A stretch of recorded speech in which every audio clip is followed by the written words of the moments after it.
I'm Christina, and we're the Gorgeous Geeks, Geeks, and we absolutely adore the Lost series finale. And I'm so sad. I wish there was more, but I think they closed it. Yeah. You know, it's a great accomplishment when someone can actually close out their story and complete a full-on, story. I think Terry O'Quinn said it best in that little snippet they showed before the season premiere. He said, when you have a good book, you want to close it, and, like, man, I'm sad it's over, but man, that was a great book. Someone said this, like, Lost is impossible. They made me like Jack, and it's not like I dislike Jack. I mocked him a lot. I despised when a Jack episode came on because I'm like, I want to watch a Sawyer episode or something. I like Jack. But You're anyway, totally trashing Jack though. I know, but the thing is, he had such a journey, and then by the time he got to the end, and the journey was complete, and he stepped up to be the new Jacob, I was so poor Jack. I'm like, it's his destiny, and he knows it. But I always had this sinking feeling, though, and I know you said something. I didn't just say something. I said Jack was going to do it. I said, but he's going to die, and then Hurley's going to take over. Exactly, and I was so right. She didn't say that. I nailed it. But the thing about Jack was, I knew in the pilot he originally was supposed to die, and the writer's like, well, we always have these plans. So I'm like, so how could a person who's supposed to die be like the one? So I just had this in the back of my mind. I'm just like, kind of dreading it, and by the when waiting for the last episode, I'm kind of like, I want Jack to live so bad, even more than like Sawyer, and he's like, Sawyer. But no, I don't think Jack would have been happy doing anything else. I thought he went out the way that he was supposed to, and he fulfilled. He accepted his destiny. He fulfilled the destiny. If someone's saying, "Oh no, Hurley was just a new Jacob," no, Jack was a new Jacob. He fulfilled his task, what he was supposed to do. He protected the light. He killed Man in Black. He saved the island. He saved his friends and potentially the world. Yep, and then he just passed it on to Hurley. So which I thought was fitting. I always thought Hurley should be there because if everybody left the island, it's not like Hurley would be alone because he can talk to dead people. Yeah. And it was one of my favorite characters of the entire show, if not my favorite character, period. He was your favorite character. I'm telling you right now. All right. He was your favorite character. And so, but when he went nuts and shot Woodmore and turned to the dark side again, was talking about killing everybody, I'm like, oh, he's gonna get it. I really thought he was going to die. I thought the series finale, was like so epic. Like that scene when Jack goes to fight Locke and he just jumps up and then they like cut to the commercial. It was like just a great shot. But it was so fitting for Matthew Fox kept talking about he knew the final image of the show. Like he'd say, I know it's going to end, and people would ask him specifically, and he'd be like, I know what the final image is going to be. And so I kind of thought it would be of his eye, like how the show opened up with him opening his eye and him closing it again. And so he went back to where he came, and he closed his eye, and then the dog came, which was also poetic because the dog was there to wake him up. And so the dog was there when he laid his final rest. And Desmond, the whole since the electromagnetic thing that Woodmore did to him, I guess he just thought that it was an alternate universe or something, or I'm not sure, but apparently he was experiencing a near-death experience, and because the Sideways universe is actually something totally different than a parallel universe. But watch our other video, we totally explained that already. So, he was wrong. Oh my goodness, I was so scared when they showed Jack after the explosion and everything. Oh, I was afraid he would have became the new, because I was dreading it. I was so dreading that was going to happen. And I heard some people say it would have been better if there was a new smoke monster. That wouldn't have been a conclusion. That just would have been a new ongoing cycle of the same thing.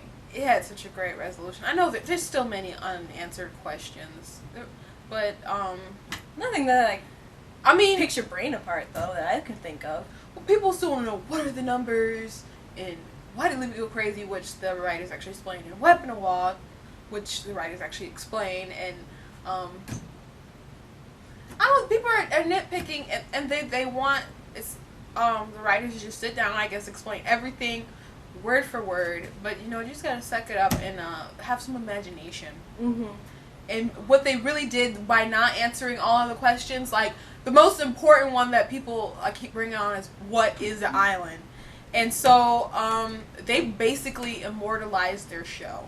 Yeah, they did. So because people are gonna be writing fan fiction. They're gonna be especially by not doing some kind of epilogue by what happened after the people got off the island. You know, I'm not Jack, but Sawyer, Kate, and Lapidus and Claire and stuff, and Richard Alfred. Yeah, so people could be going on fan fiction right now and be like, Sawyer and Kate live happily ever after. Yeah, which I would expect that she would hook up with. I mean, that's very clever to do, to not answer all the questions. I mean, even if they did, people would still be doing it, but even now so, because people are upset because they didn't answer all the questions, so they're going to be writing their own version or coming up or creating their own versions of it. You don't have to let go, Lost, if you don't want to, even though the episode was about letting go, which was I think a great way to end the series. Yeah, I kind of feel like they were talking to the fans. Let go. It was like, just accept it and let go. And don't ask us any questions. Because it will lead to more questions. The writers said that they're going to go on hiatus and they weren't going to tell anybody where they were to avoid,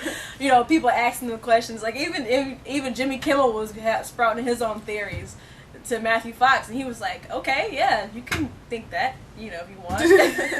So, but everybody has their own theories. Yeah. And I enjoyed the show. It was so beautifully written, and the writers kept saying, "Oh my gosh, the story is so beautiful." But the writers always said it was a character-driven story, and the ending was going to be more about the characters and not the mythology. And you know what? They did a story about the mythology of Jacob and Man in Black and the island and the light and stuff, and people were complaining about that. Some people thought the episode was terrible. Because they didn't answer enough, and some people, they just can't be satisfied. Some people were complaining about when they explained the whispers. Like, well, that's lame. What do you want them to say? Right. I mean, honestly, it was just the wind. I mean, what do you want them to say? You could never, it doesn't matter who you are or what you do in life, you will never, there are going to be people out there that's never going to be satisfied with what you do, how you live your life, or what you create or what you don't create. Kudos to the writers for that one. I really enjoyed it. I wasn't... And for people who say that they're upset with the ending and they just wasted 6 years of their life, what kind of pathetic life do you have? That just because the show didn't end how you wanted it to, that you feel like you've wasted it. There's always going to be things that happen that you don't like. I'm sad I wasn't there from the beginning of it, but then again, I'm kind of not sad because I didn't have to wait through every week. I know. A lot of the romantic ones of the show are upset because if they were rooting for Jack and Kate to stay together, Kate and Sawyer left off on the airplane. But Jack and Kate did have their time together, and she finally told him that she loved him. Yeah, she finally. I'm pretty confident that was the first time she said it, even though he proposed to her. I'm pretty sure that's the first time she told Jack. But they had their time together. And she told Sawyer that, and then she took it back, kind of. And she's just a selfish kind of person. Then she finally was able to let go. I think in the moment. I think Kate's the kind of person that could be happy with almost any person, and Sawyer's the kind of guy that could be happy with almost any person as well. Jack, however, he's not going to be happy until he does what he feels he needs to do, and he did what he was supposed to do. There was a Matthew Fox is happy the way his character went out. Why should you? And he's going to die for a long time. So and he thought there was they did it well. Yeah. So I mean, if the actors aren't complaining, the writers aren't complaining. Just let it go. That's move on. That's what they were. I believe that strongly that message was geared towards the fans anyways. Let it go. Let it go. Move on. It's time to let go. So, but it would always be in But they know you're not, and you're still going to buy DVDs and watch all the extras and talk about it. And it's they're planning on it. They're planning on it. It was Then just don't bug them. Bug each other. Right. But anyways, I'm Christina. I'm Katrina. And we're the Gorgeous Heat.